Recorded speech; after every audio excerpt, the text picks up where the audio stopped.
I usually only make a double batch. However, I am going to test this bowl out and see how it does to see if I can make 4 loaves worth of sourdough in this bowl. So I've already put in the starter, the water, and the flour. I just need to add my salt. Because I'm quadrupling my recipe, I actually need 40 grams of sea salt. So wish me luck. It seems like so much, but it's not. This is 4 loaves.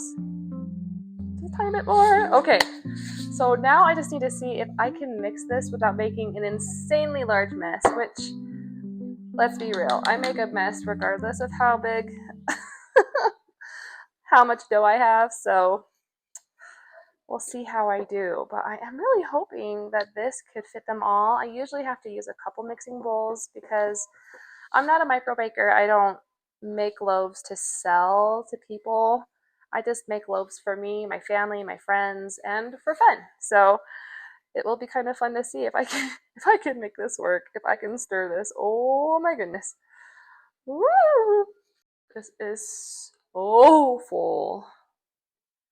I have 400 grams of starter, 1360 grams, so 1,360 grams of water, and then I have 2,000 grams of flour, and then the 40 grams of salt in this sucker. So let's see if this glass bowl works. Oh, it's kind of working. It's coming together. This is a beast, though. I might have to use my hands. Anyone else not love using their hands? Some people love feeling the dough on their hands. It's not my favorite. I feel like I get messy enough, but I think I'm gonna have to use my hands because this is so large. Alright, I'm making a mess. That's okay. I'm gonna just try and use one hand so that one hand will be fairly clean while the other one gets covered. But it's just the same as before. I'm just trying to mix this together to get all the flour pockets incorporated into this dough.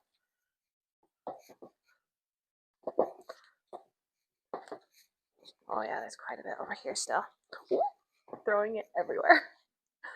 But I'm hoping that this bowl is big enough, because it will be nice to be able to do more than 2 loaves at a time in one mixing bowl. I just got this glass mixing bowl and I really like it. Okay, it's pretty wet. I think I'm going to add a little bit more flour to my dough. You don't have to if you want a higher hydration. This just seems extra wet to me. So I'm just going to add a little bit more. I just maybe added about 1/4 of a cup.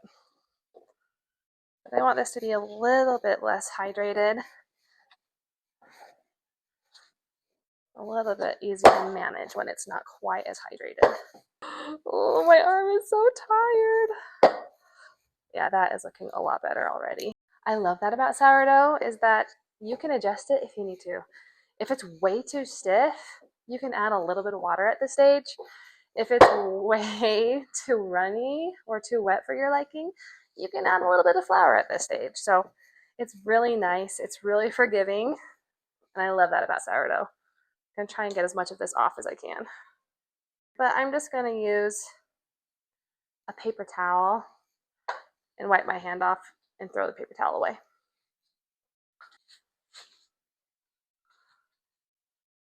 So now I'm going to get my bench scraper and I'm going to scrape the sides of the bowl down. Just a reminder that everything I'm using in my kitchen here is linked in the comments below, so feel free to take a look at that if you're in need of any of these tools when you're doing sourdough. So let's scrape this down. And now, of course, my stretchy bowl cover. I love this set because it had one big enough for this bowl and ones that are small enough for my jars. They're my favorite. I'm going to go ahead and cover this, and now we're going to let it sit for 1 hour before we start our stretch and folds. My dough has been resting for an hour, so let's go ahead and take a look. Oh, it's so massive. I'm going to attempt to stretch and fold, so I'm going to get my hands wet. I'm going to make a mess. That's okay. All right, I'm going to do stretch and folds for this first set, And then I'm going to attempt to do coil folds for sets 2 through 4. I'm going to use 2 hands. Woo! Okay. Stretching it up and over. Do another one. I'm just using my fingers to help scoop under the dough so I can actually lift it, pull it, and stretch it up and across.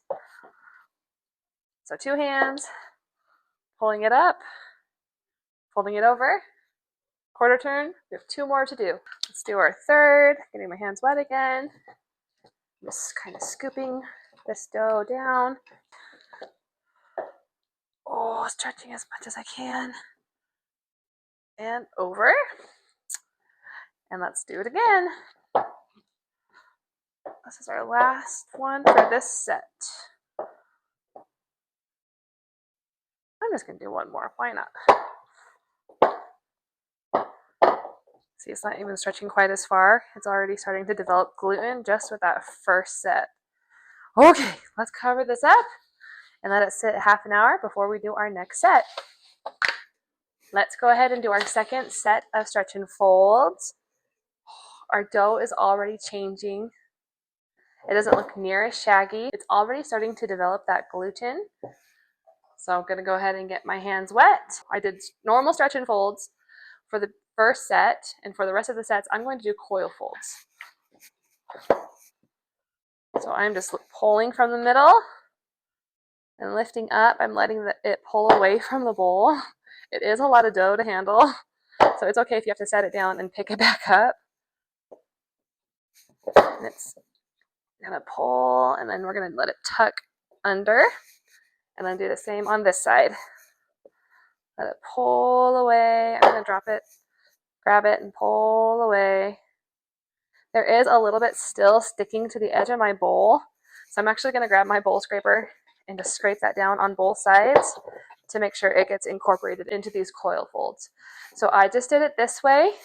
So now I just have to do a whole half turn, and I'm going to be doing it from the opposite direction. Woo! That was a lot of water.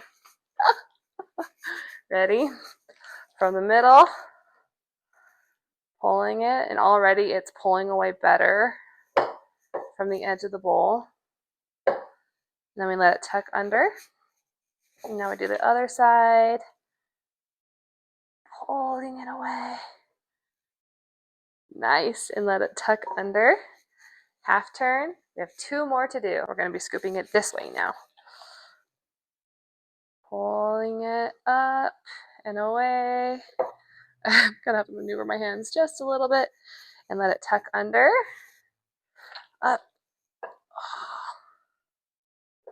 It's a lot of dough. It's kind of cool though. So far it's fitting in this bowl. I really hope the fermentation process goes well. It might go way over, but it's still going to be worth seeing if I can do 4 loaves in this huge bowl. I'm just going to do one more set.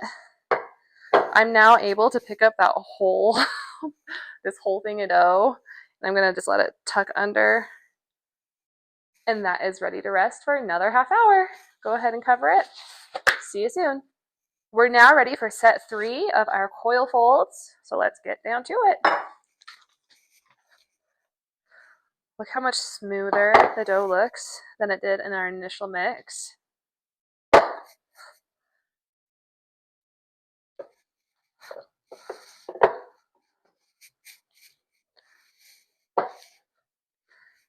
It's a little bit harder because it's just heavy because it's so many loaves.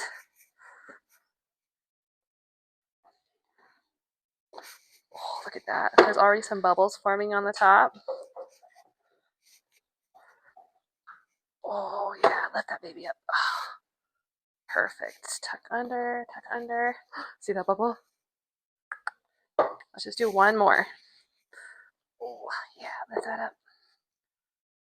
Tuck under, tuck under. Beautiful. Let's cover this, let it rest for half an hour, then we'll do our last set. Oh, look at this dough. Look how much it has changed just from our initial mix, and even after the first and second stretch and fold. You can see all those little bubbles in there. That is such a good sign. We are developing that gluten. It's building a strong network so it can rise. And it's getting a lot of air in there with these stretch and folds, and it's all coming together. So let's go ahead and do this last set.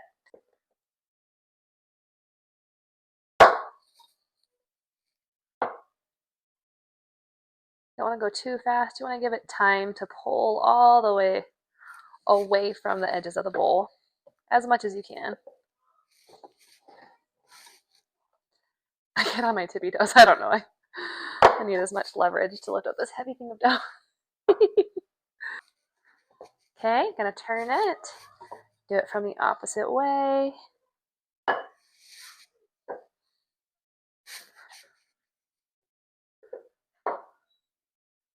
I'm gonna try and lift it all the way up. There we go. Tuck those ends under. Do it again. See how much more it's sticking together. It's getting stronger. It's building more structure. And so it's not as elastic as it was when we first started. Oh, I think, yeah, we're going to go ahead and let it sit just like that. All right, we're going to cover this up. My kitchen is right around 69 degrees. It probably will heat up as the day gets warmer.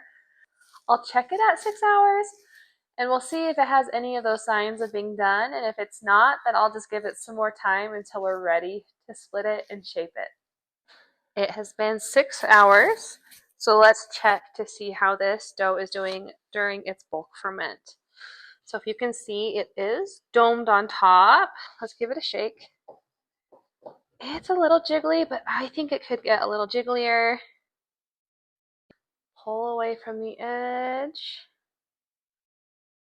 Okay, I am actually going to give this dough about 1 more hour for bulk fermentation, and then we are going to split it into 4 loaves. My dough has been bulk fermenting for 8 hours, so let's take a look. If you're patient and just pull gently, it will pull away from the dough that's sticking to it. Don't panic. If you try to rip it away super quick, it will stay on there. Oh boy, this bowl was barely big enough, which is so awesome. I love that I can fit 4 loaves worth in here. That's amazing. Okay, let me show you how we're doing with our fermentation. So first of all, let's do the jiggle test. It looks like a bowl of Jell-O. That's a good sign. You can see bubbles all along here, all along the side, and along the bottom. This is so heavy though, so I'm gonna set this down. And now we're gonna poke it. It is not very sticky at all. My hands aren't even wet. Most of the time you want to get your fingers a little bit wet, but it is slowly rising. It is good to go. I would recommend at least having a bench scraper to help you scrape down the sides to make sure it actually comes out. Let's try it. Ooh. Now you can see the bottom. Look at all those bubbles. How fun is that? You can watch it release with me, which is so fun. See it pulling slowly away from the sides as it's getting out of the bowl. Oh, it's releasing from the top, if you can see that. Our top, the bottom of the bowl.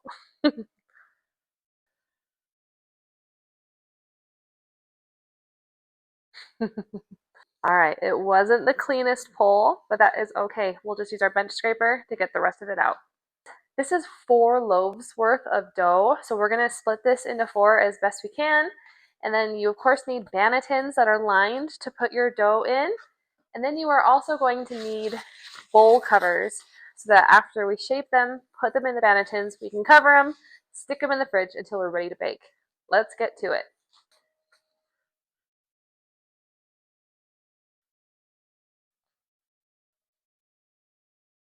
It's gonna be good enough. They're not perfect. Just gonna scooch this one a little further away.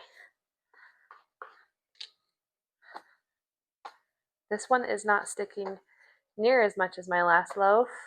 I think the lower hydration does help with that a lot. And also I think I may have underproofed my last loaf, which is okay. You don't have to worry about getting it perfectly right every time.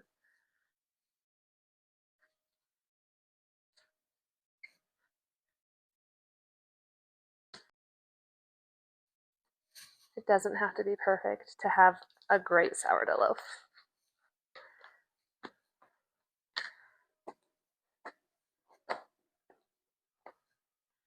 Just going into thirds, rolling it up, pull, pull, roll, roll, scooting it back and forth on the counter till it's nice and smooth. Now that one's done.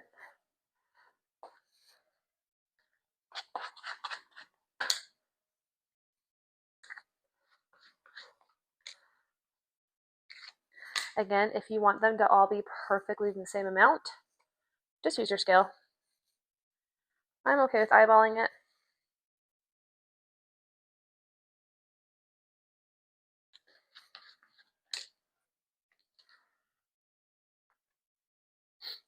This one is quite a bit bigger. I'm going to steal some and stick it on there.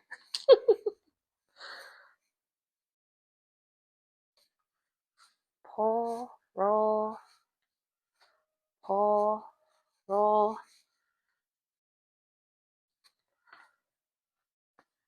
Slide along the counter. Oh, this one is big. Nice. Okay, ready to see them? Here are my split and shaped dough. 4 loaves. Super fun, love this part. Scoop and plop.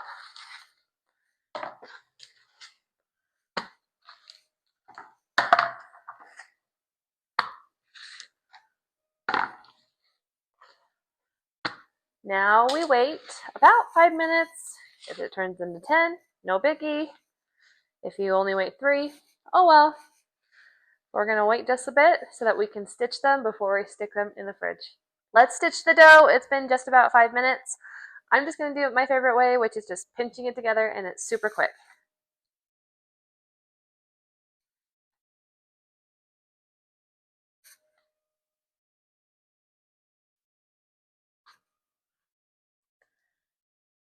So I did 1 pinch in the middle of all of them, but now I still want to get the side I did not pinch, and I'm going to fold it over. If there are any spots that kind of stick out more than others, just pinch those in as well. Just like that.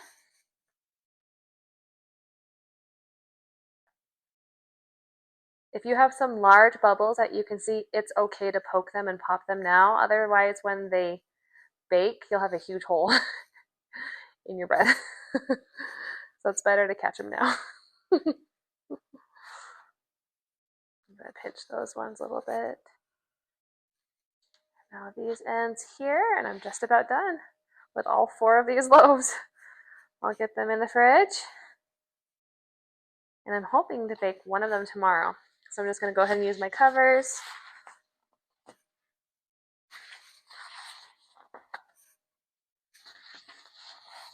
And everything I'm using today is linked in the comments below. They're ready. Let's put them in the fridge.